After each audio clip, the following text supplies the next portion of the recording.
Hello everybody.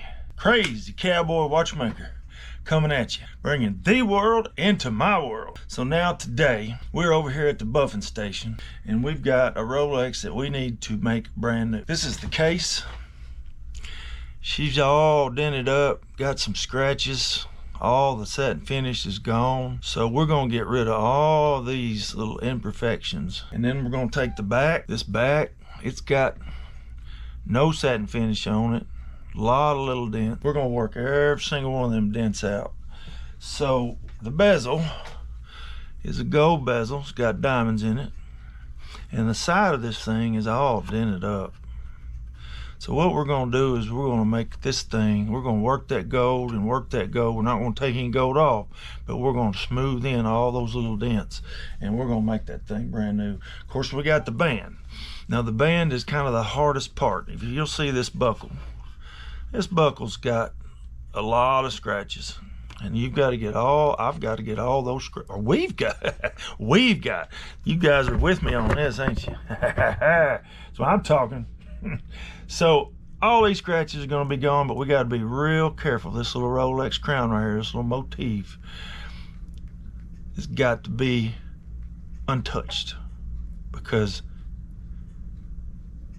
if you buff it too much, you'll buff that off, and you don't want to do that. And every single link on this sucker, every single link, we've got to have mirror finish in the middle, satin finish on the sides, and mirror finish on the edges. So it's a lot of metal work, and I'm fixing to get busy with it. So first thing I'm gonna do is I'm gonna move some metal.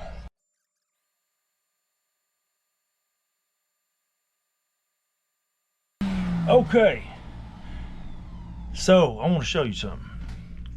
So we're working on this buckle, and if you can see right there in the middle is a big old huge scratch. Well, what we're doing is we're pushing metal this way, we're pushing metal this way, we're pushing metal this way. We're slowly but surely gonna fill in that crack. Or actually, it's not a crack, it's a scratch. In any case, that's what I'm doing. We're gonna have to do the same thing with this edge of this buckle. Man, that's got a bit. So we're gonna have to work this metal and work this metal. If it's real deep, I'll have to hammer it out, but I don't want to do that. So what I've done here on this case is I've worked this metal and I've worked this metal. Now we got all the scratches and dents pushed around to where the metal is filled back in and nice and smooth. And then we're going to go through a series of buffing wheels, and the different buffing wheels do different things. And as we go, it's a process. Step 1, step 2, step 3, step 4. Different wheels, this wheel, this wheel. We got to use this little hard wheel. We're going to push metal around with it here in just a minute after we finish doing this. And I tell you what, this is a process. I spend a lot of time over here buffing, and I've got my vacuum systems going. So I got a big vacuum plugged into the back of this thing and another big vacuum plugged into the back of this thing, and then it has its vacuum system, and it's got all kinds of suction right here. So as I'm buffing, all this dust gets sucked down into this system. When I come in here to work, sometimes I will just turn this on and turn them vacuums on and just sit and look at my phone and just wait about 10 minutes. And after about 10 minutes, I can shine the flashlight and turn all the lights off, shine the flashlight. And if there's any dust floating around this room, then I'm gonna turn the vacuum system back on. I'm gonna purify the air that's in this room before I even open a watch and start working. So that's just a system that I thought, you know, I don't need to go buy an air purification system. I can make my own, and thank goodness for Arbor Freight.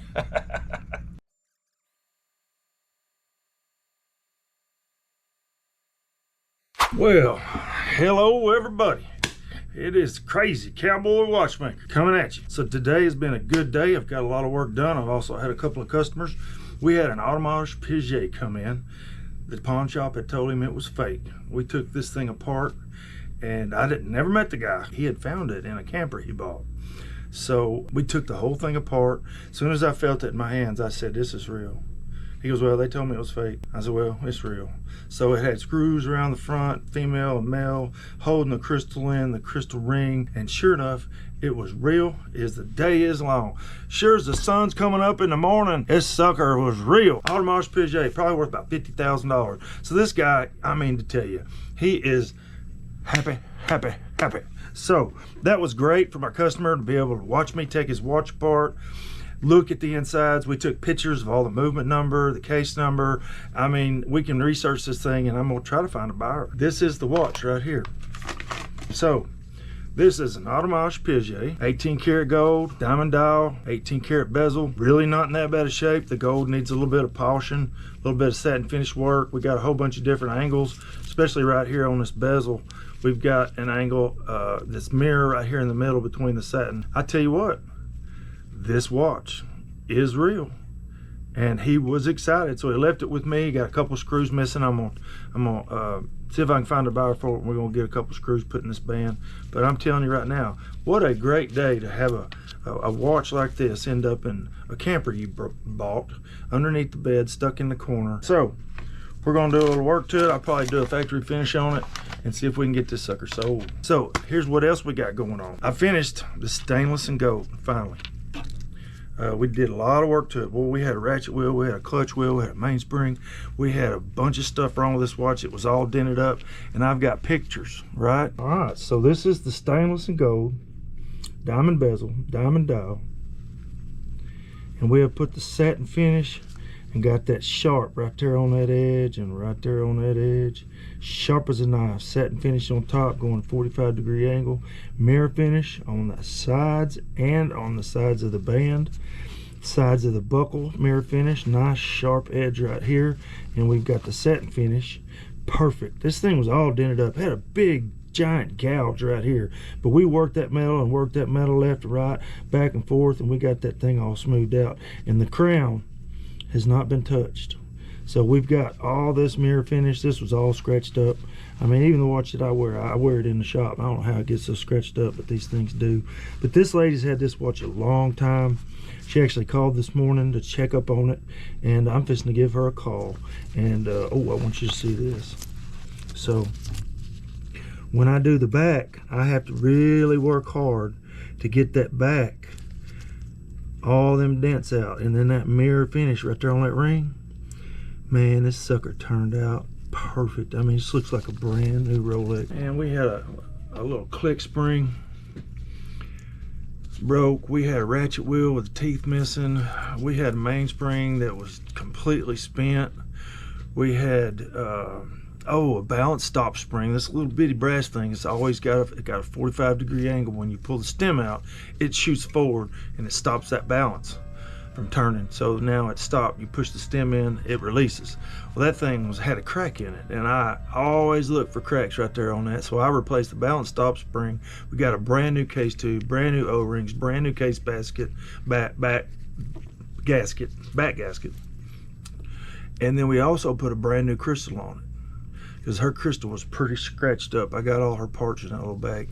And then this bezel's like the most intimate little part. Right here on the edge, we've got satin finish, but right there on the top, we've got mirror finish. So that edge, that ring has to be mirror, and right on the edge has to be satin. So the top part of that thing is perfect. All the diamonds are secure. We got everything done on this watch, and she has turned out to be a wonderful project, and I just can't wait. And I just cannot wait for the customer to come in and pick this up. Matter of fact, I'm just to make a phone call, and we're gonna call her and tell her it's ready to be picked up. In any case, excited about today. I've got a solid gold one over there. I've got the movement done. We took it apart yesterday. Actually, I don't have the movement done. I have to move it apart. We're gonna put this movement back together today. I'm gonna get it on film, and then we're gonna do the factory finish on that diamond one. Now, after that, I've got the stainless and gold that's gonna go after that. And after that, I've got the GMT. We're gonna do our magic. Crazy Cowboy Watchmaker, working in the shop, having fun. Got some customers coming in. Just brewed some, I brewed some India coffee. Man, you can smell it through the, oh my gosh. It is a very, very beautiful smell. So I just ground this up. I made me a pot. I've got a cup right here. Matter of fact, I've got some more Bailey Rolex Restoration coffee cups coming and coasters. And the cool thing about the coaster is it's got a little stainless steel can opener in the edge of it. So you take your coaster, pop the top on your cold one, you put your beer right down there, your Coke or whatever, right down there on my coaster. It's Bailey Rolex Restoration. So anyway, let's try this. Oh, wow. That's definitely not earthy. Some of my mama buck. Well, that's what a Shaka Khan's what I call that. Wow, man, I tell you what, coffee from India is going to be a coffee that I'm looking forward to. Now, that was some bad to the bone mambo jamba coffee right there. In any case, we're having fun in the shop. I'm glad you could join me. This shop is usually pretty quiet, but when I'm in here rattling on at the camera, you know, it kind of helps with the quietness and the boredom. I had the music going a minute ago, but had to turn that off. Man, it smells good. All right.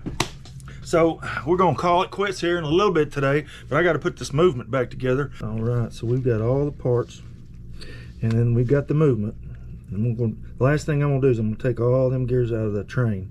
Right now she's spinning, looks pretty good, but I got to check every one of them teeth. I got to check every single tooth and every single gear here. I got to make sure the pallets are shellacked correctly and all the jewels are set and the end shake is set correctly. And we're gonna go through this whole movement and we're going to check everything out. Then when I'm done, I'll put that thing together and then time it out. And then at that particular point, I have to take it all back apart again. Now that I know that I've got all the parts for it, now that I know that every tooth and every gear and every cam and every spring is in good shape, all right? So then I put my gloves on and we assemble this thing clean with the proper amount of oil and all the little spots. And that is the most important thing. You can't put too much oil, and I see that all the time. Watches come in here and they're just kind of, oh my God, they're just soaked with oil. Somebody went, oh, happy, way too much oil. And so that gets in on the metal, gets in the gear, slows the watch down, gives me some crazy readings on my timer. And speaking of my timer, so this lady said this watch never kept time. And I hear that all the time. I mean, never kept time since the day I bought it. Well, it just wasn't calibrated correctly. And I'll just show you right here. We use a poising tool. So this is a poising tool. And we put the balance without the hairspring on this thing. The one pivot to the left, one pivot to the right. And we actually blow on the wheel and it'll stop with the heavy side down. Once the heavy side's down, we've got a little adjustment on the screw in there. And at that particular point, we start balancing this thing, poising this thing so that when you blow on it, the wheel will turn and stop at different spots. So just like the tire on your car, if it's out of balance, you'll know it. It'll make noise. If it's out of balance with a watch, you'll know it. It won't keep time. Shit. So this little process doesn't get done at the factory. I'm not sure why. So this watch timed out 0 seconds, 24 hours, 187 degree rotation, which is really good. Our beat is 0.02, which is almost perfect. And I'm actually gonna change that. 52 degrees and 29.8 on the beats per hour. So it timed out perfect, and that's what we want. Now I can call a customer. Matter of fact, I'm fixing to call the customer right now. Then guess who walked into the shop? So we got a customer coming today. I've never met this guy. His name's Joseph, and the guy has got a watch, and he wasn't for sure if it was real or not. And the pawn shop actually told him it was fake. So he came down to see me. This is Joseph. Howdy. So just tell me about how you found out about me and what's going on with the watch and the good news we just found out. So I found this watch in my camper and took it to a pawn shop, and they told me that it was fake, and I asked them if they knew a watch genius, and now I'm here with you. And guess what? It's real. It's real. Real. Absolutely. So this is the watch. It's an Audemars Piguet. It goes together quite complicated with the crystal and the movement ring and the two-piece stem.